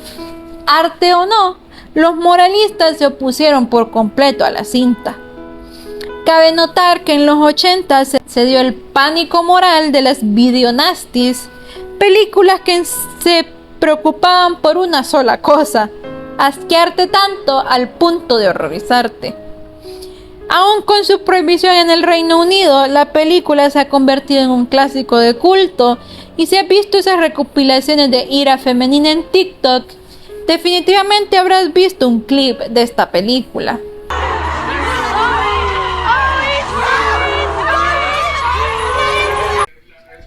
Hi, esta es mi yo editora del futuro, que se acaba de dar cuenta que es inhumanamente posible que tenga listo este video a tiempo, incluyendo las 4 décadas o 3 que me faltan. Así que sí, les mentí al principio, esto no va a ser la última parte. Probablemente en algún momento haga la tercera con las décadas que me faltan. Ahí me disculpan, pero soy pésima con mis responsabilidades y procrastino mucho, y pues aquí me ven. Sorry. Pero igual